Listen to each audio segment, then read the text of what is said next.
Selamat pagi adik-adik. Bagaimana kabarnya? Kita bertemu kembali pada pagi hari ini di dalam sekolah minggu GKJ Sabdo Minedal. Bagaimana kabarnya?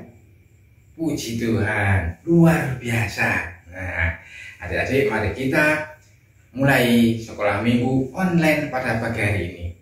Mari kita menyanyikan pujian yang akan dibawakan oleh teman kita, Kayla.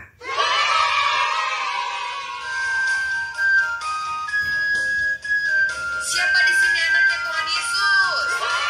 Yuk, terus semangat memuji Tuhan. Katakan, Yesus pokok dan kitalah caranya.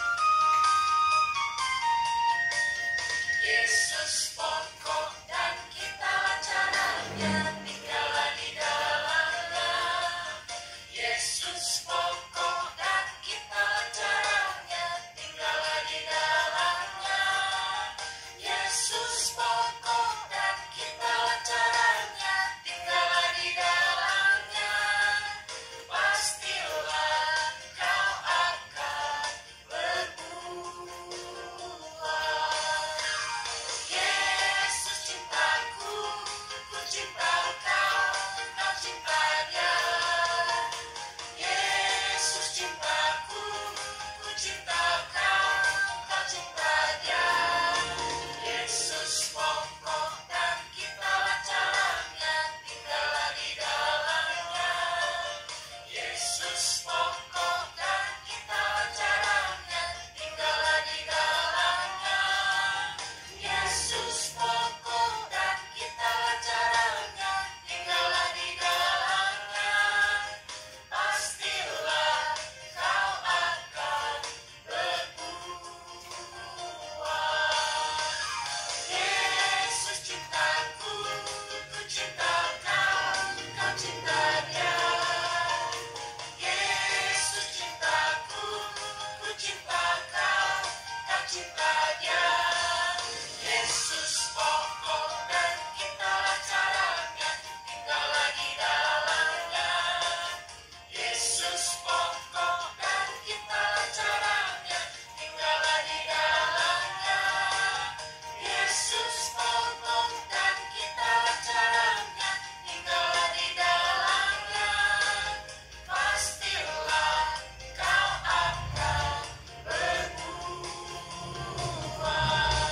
Pastilah kau akan berbuah.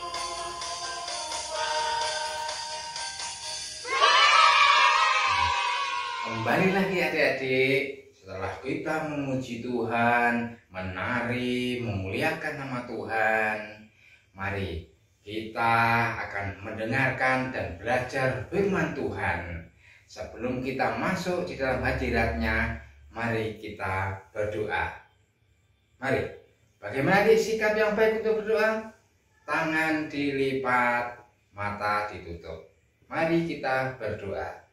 Tuhan, kami mengucap syukur atas berkat dan anugerah-Mu Tuhan, sehingga kami dapat bangun dalam keadaan segar. Engkau telah menjaga tidur kami, sehingga kami dapat bangun dengan segar. Tuhan, sebentar lagi kami akan belajar tentang firman Tuhan. Silahkan Tuhan hadir di dalam tengah-tengah kami. Terima kasih Tuhan, kami siap mendengarkan firman Tuhan. Di dalam nama Tuhan Yesus kami berdoa. Yang percaya katakan amin. Selamat pagi adik-adik. Kita bertemu kembali dalam sekolah minggu pada hari ini. Bagaimana kabarnya? Luar biasa. Oke, kita pada pagi hari ini kita akan belajar tentang kepahlawanan yang diambilkan di dalam Alkitab. Banyak sekali kisah pahlawan yang dapat kita pelajari di dalam Alkitab. Salah satunya pada pagi hari ini kita ambil tokoh Alkitab yaitu Gideon yang dapat kita pelajari di dalam Hakim-Hakim ayat 6 sampai 8. Oke, siap? Ayo kita mulai. Gideon, siapakah itu Gideon? Gideon adalah mempunyai nama panggilan Yerubbaal. Ya, Gideon itu adalah sama dengan Yerubbaal.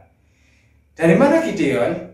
Gideon adalah anak dari Yoas, berasal dari Bani Abieser, suku Manasye. Kemudian apakah arti Gideon itu? Gideon itu berarti pahlawan perkasa. Wah, pahlawan perkasa yang hebat. Ada juga yang berarti Gideon itu si penghancur. Nah, itu adalah arti Gideon. Bagaimana Allah mengutus Gideon? Ya, Allah memilih Gideon itu dari pemuda yang tidak dikenal, yaitu dari suku mana tadi? Suku Manasye. Ya, apa perintah Allah kepada Gideon? Ya, begini. Dulu sebelum 40 tahun sebelum masa Gideon, bangsa Israel itu sudah dipimpin oleh Deborah. Selama 40 tahun bangsa Israel aman, tentram. Kemudian setelah masa 40 tahun bangsa Israel mulai diganggu oleh bangsa Midian dan Amalek.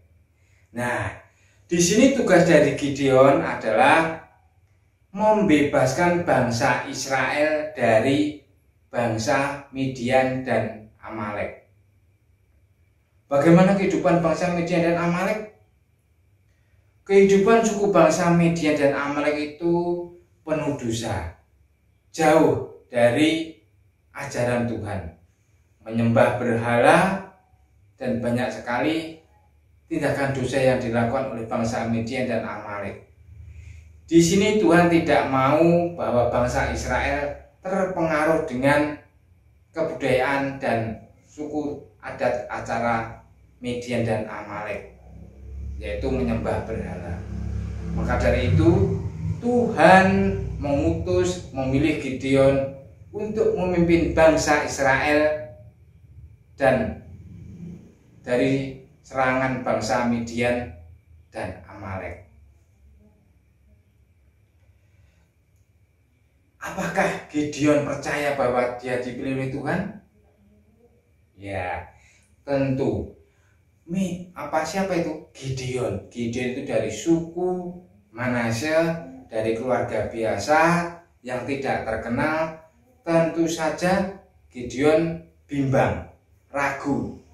Apakah Gideon itu benar-benar yang dipilih oleh Tuhan? Apa? Ya, Gideon ingin bukti kalau Allah Tuhan itu benar-benar memilih Gideon untuk memimpin bangsa Israel dari serangan bangsa Midian dan Amalek. Apa bukti-bukti yang perlu diperlukan oleh Gideon kalau Tuhan memilih Gideon untuk memimpin bangsa Israel melawan Midian dan Amalek? Data belum? 1.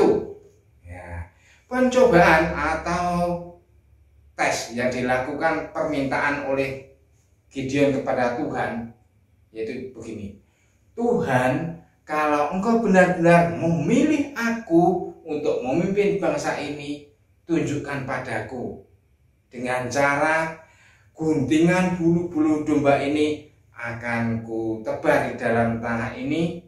Besok paginya, kalau bulu domba ini terdapat embun dan tanah di sekitarnya kering, aku baru percaya bahwa Engkau memilih aku untuk memimpin bangsa Israel. Benar, adik-adik. Semalam paginya, kemudian Gideon itu setelah membentangkan potongan bulu domba di sekitar tanah pengirikan di sana, benar, ternyata yang kena embun itu cuma bulu domba dan sekitar tanah di sekitarnya itu kering. Tapi apakah dengan begitu Gideon sudah percaya? Ternyata tidak, adik-adik. Gideon pengen bukti yang kedua. Apa itu? Kebalikannya sekarang. Gideon pengen membentangkan bulu domba lagi di tanah pengirikan itu. Tetapi pengennya Gideon sebaliknya. Kalau kemarin yang basah, yang kena ambun, guntingan bulu. Tetapi untuk hari kedua yaitu bulu dombanya yang kering, tetapi tanahnya yang basah. Nah, di situ Gideon minta petunjuk kalau benar-benar Tuhan memilih Gideon. Mungkin ingin membuktikan. Nah, itu kebimbangan itu. Benar, semalam ketika percobaan kedua itu dilakukan oleh Gideon. Pagi harinya yang basah bukan bulu dombanya, tetapi tanah sekitarnya. Bulu dombanya tetap kering. Nah, baru setelah itu Gideon baru percaya kalau Tuhan benar-benar memilih Gideon untuk melawan bangsa Midian dan Amalek. Kemudian Gideon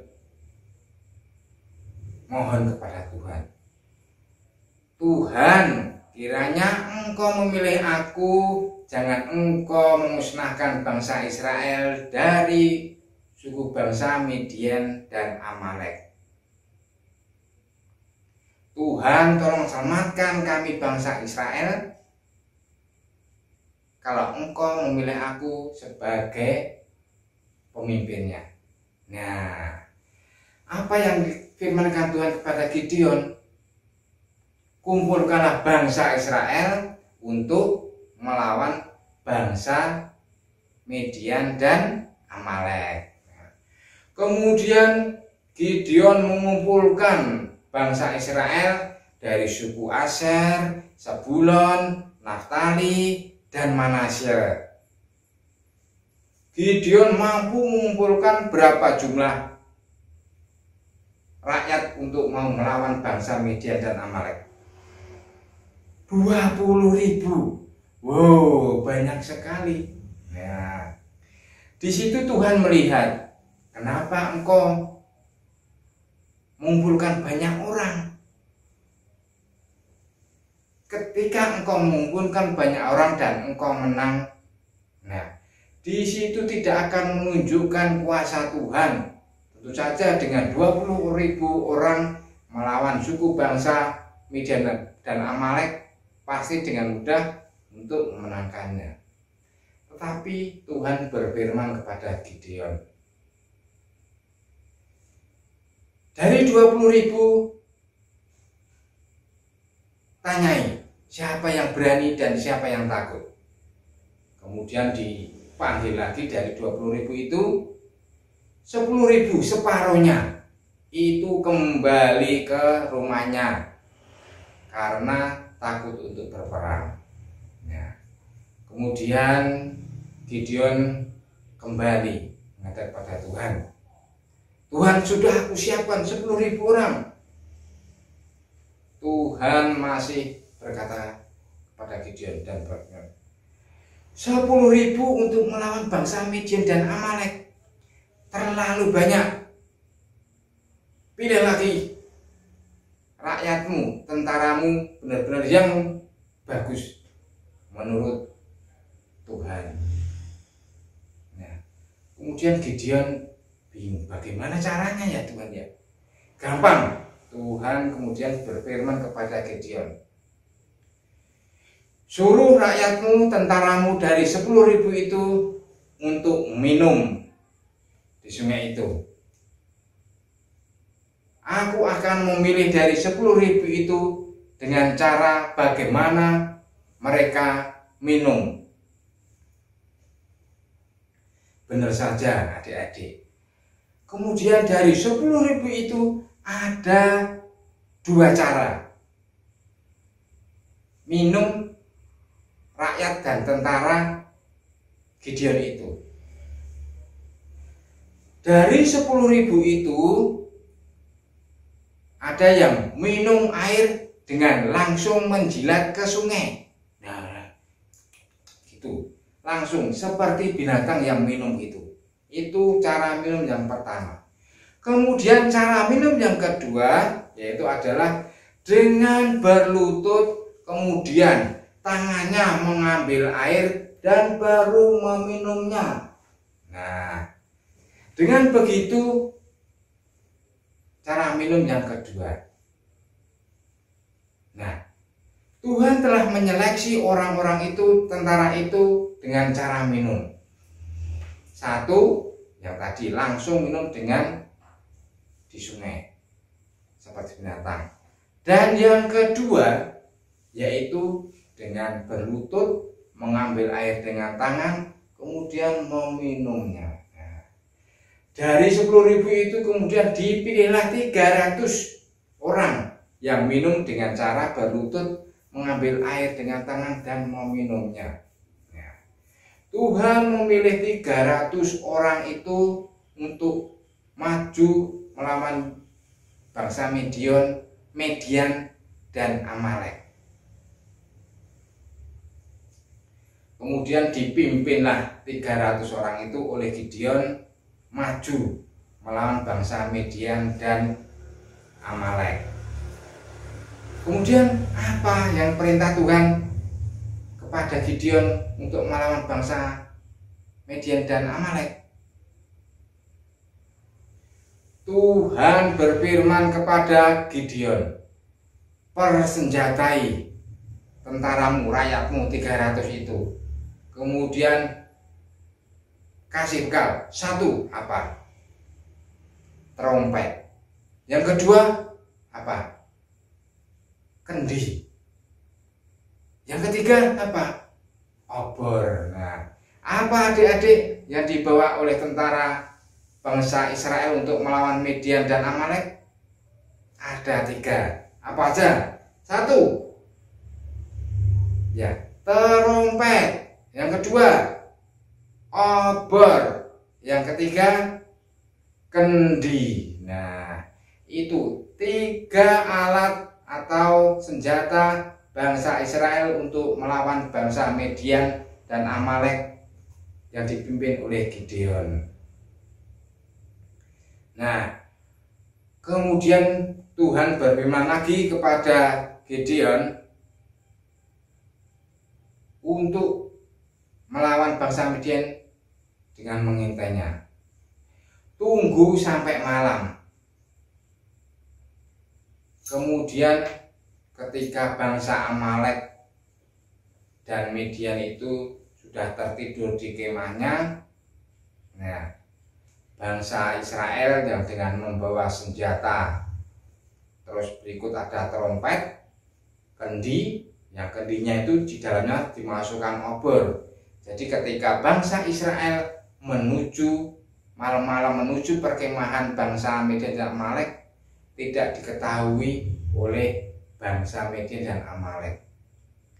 Malam-malam dengan dipimpin oleh Gideon, bangsa Israel telah mengepung perkemahan suku bangsa Median dan Amalek.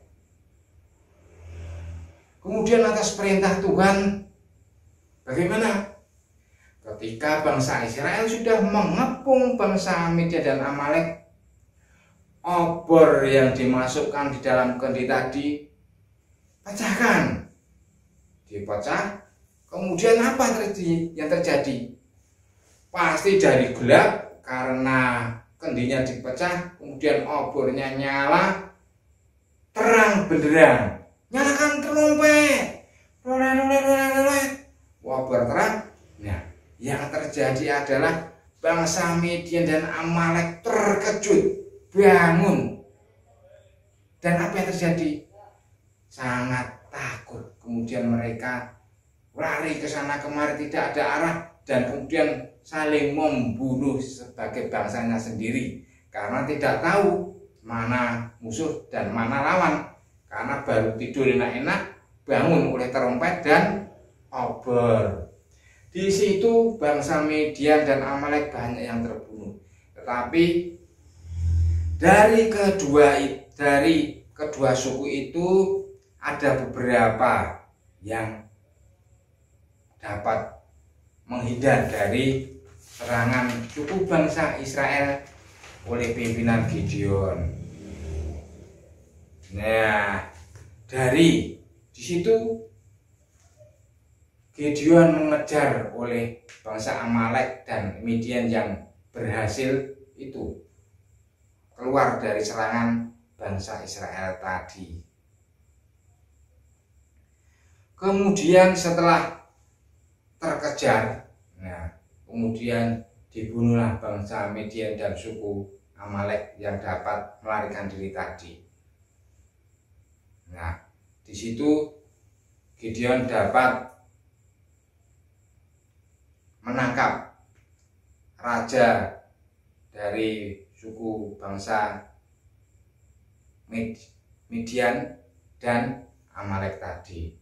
Kemudian bangsa Israel aman, menang karena suku bangsa Midian dan Amalek sudah dikalahkan Gideon dengan apa tadi adik-adik?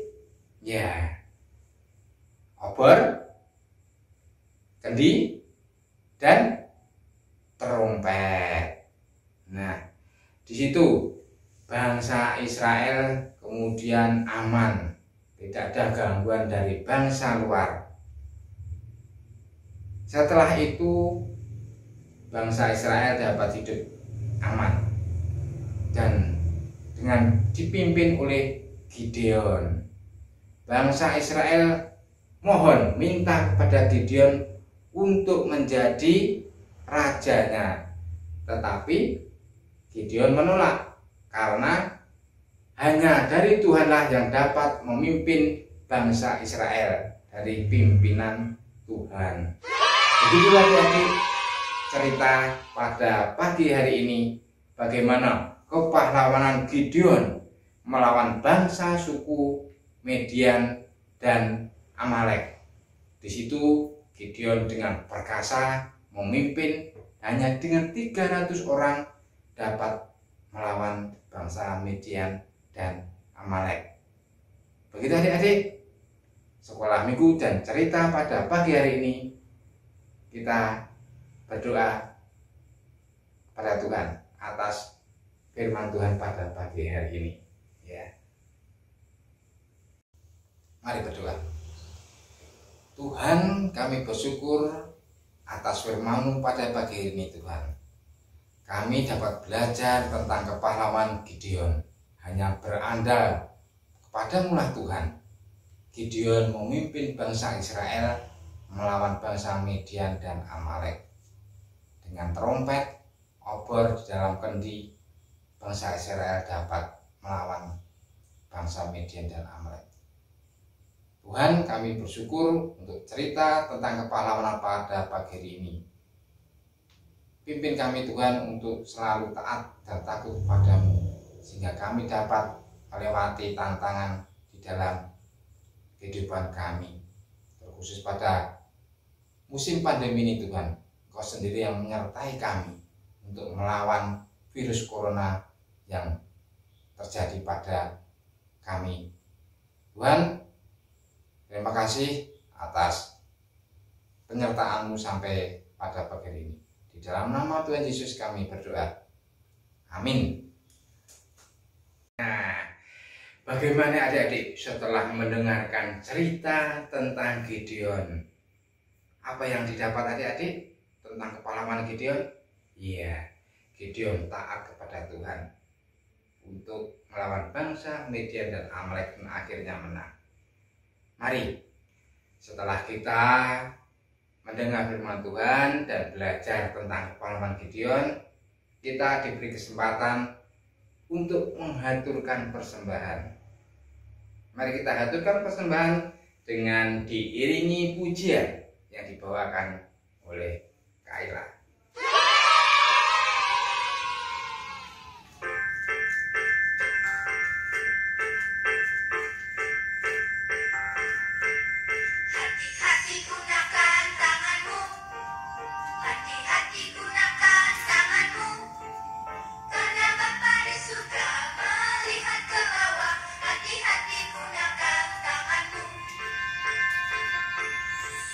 Hati-hati gunakan kaki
Mari kita lakukan persembahan ini dan mengakhiri kegiatan ini dalam doa.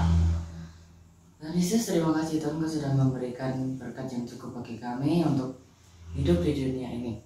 Tuhan, semoga berkat yang sudah Kau berikan ini, yang kami berikan kepadamu, bisa bermanfaat di kerajaan-Mu ya Tuhan. Tuhan juga terima kasih Kau sudah menyertai kami dari awal hingga akhir kegiatan ini. Terima kasih ya Tuhan, Kau sudah menyertai kami, dan terima kasih ya Tuhan. Amin. Sampai akhirnya di penghujung acara sekolah minggu online pada pagi hari ini, kita telah mendengar firman Tuhan, memuliakan nama Tuhan, dan kita pada saatnya untuk selesai acara sekolah minggu. Kita bertemu pada acara minggu online, sekolah minggu online pada minggu depan. Sampai jumpa.